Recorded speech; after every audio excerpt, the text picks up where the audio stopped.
भारत जैसे देश में जिसे डेमोक्रेसी की जननी कहा जाता है, हम जहां बड़े गर्व से कहते हैं मदर ऑफ डेमोक्रेसी, वहीं इसी भारत के राजनेताओं पर कुछ ऐसे आरोप हैं जिसे सुन आप भी सोच में पड़ सकते हैं कि क्या हम जिसे वोट दे रहे हैं वह सही है या नहीं। अक्सर आपने गांव में अपने बड़े बूढ़ों से सुना होगा कि राजनीति करना हर किसी की बात नहीं, ये सब तो बाबू लोग जाने, हमें तो बस वोट देने जाना है। ये कुछ ऐसी बातें हैं जो पहले के भारत में भी थी और अब के भारत में भी है। इसमें ये कह सकते हैं कि पहले के बनिस्बत यूथ्स यानी कि युवाओं को राजनीति में खासा दिलचस्पी आया है। लेकिन बतौर वोटर आप हो या हम, वोट देने से पहले क्या ये सोचते हैं कि जो इंसान देश के सदन में मेरी आवाज़ बनेगा, क्या वो मेरी आवाज़ बनने के लायक है भी या नहीं? आज हम ये सवाल आपसे क्यों कर रहे हैं, इसके पीछे की वजह है एक रिपोर्ट। एक ऐसी रिपोर्ट जिसमें ये बताया गया है कि हमारी लापरवाही का फ़ायदा पार्टियां कैसे उठाती हैं, चाहे वो कोई भी पार्टी हो। आप ये ज़रूर सोच रहे होंगे कि आखिर एक रिपोर्ट बताने से पहले हमने आपसे इतनी बातें क्यों कहीं। इसका जवाब ये है कि ये रिपोर्ट आपके और हमारे भविष्य से जुड़ा है। आइए जानते हैं कि आखिर ये रिपोर्ट क्या है। चुनाव में खड़े हो रहे प्रत्याशियों को अपना ब्यौरा देना होता है, जिसमें यह भी बताना होता है कि उन पर कितने केस चल रहे हैं। इसके साथ ही उन्हें पेपर में भी लिखित तौर पर इसका ब्यौरा देना होता है। हैरत की बात यह है कि इस क्रिमिनल राजनीति के साए से कोई भी पार्टी बची हुई नहीं है। चाहे हम दक्षिण भारत को देखें या उत्तर, हाल ही में एडीआर यानी कि एसोसिएशन फॉर डेमोक्रेटिक रिफॉर्म ने अपनी एक रिपोर्ट जारी की। एडीआर ने अपनी रिपोर्ट में बताया कि चुनाव के पहले चरण में जहां वोट पड़ने हैं, कुल 1625 उम्मीदवार खड़े हुए हैं।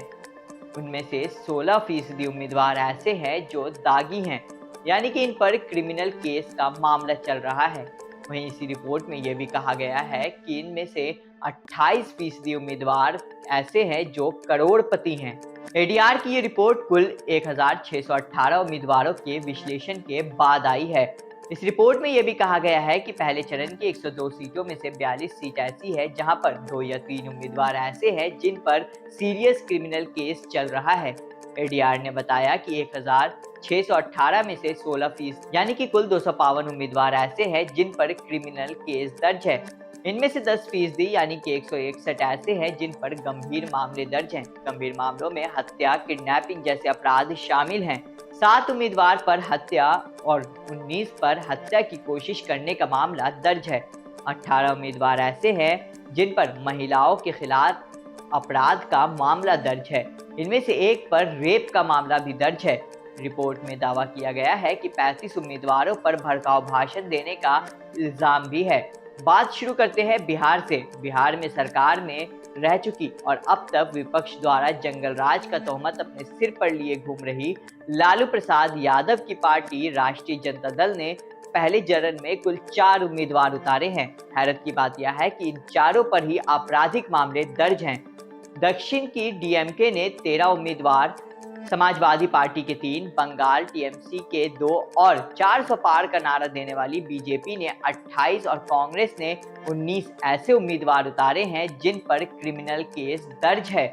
जबकि आरजेडी के 2, डीएमके के 6, समाजवादी पार्टी के 2, टीएमसी के 5, बीजेपी के 14, अन्ना द्रमुक के 6, कांग्रेस के 8 और बीएसपी के 8 उम्मीदवारों ने अपने गंभीर आपराधिक मामले दर्ज होने की बात एफिडेविट में भी बताई है। अब सोचने वाली बात यह है कि इन पार्टियों को ऐसी कौन सी नौबत आ पड़ी जो उन्होंने दागियों को टिकट दिया। मसला किसी एक पार्टी का नहीं है, इनमें से लगभग सभी बराबर के हिस्सेदार हैं और शायद जिम्मेदार है हम और आप, जो इन राजनेताओं को जीत कर उनका मनोबल बढ़ाते हैं। जब वोट देने का समय आता है तब हम धर्म जाति के नाम पर बढ़ जाते हैं और उस बटन पर उंगली रख देते हैं जिससे हमें पता होता है कि आने वाले वक्त में इससे नुकसान हो सकता है। वोट देने से पहले अपने उम्मीदवार के बारे में अच्छी तरह से जान लें। किसी हवा के बहाव में आकर कोई ऐसा निर्णय ना ले लें जिससे 5 साल तक आपको पछतावा हो। फिलहाल के लिए इतना ही, बाकी और खबरों के लिए देखते रहिए सोशल बैटल।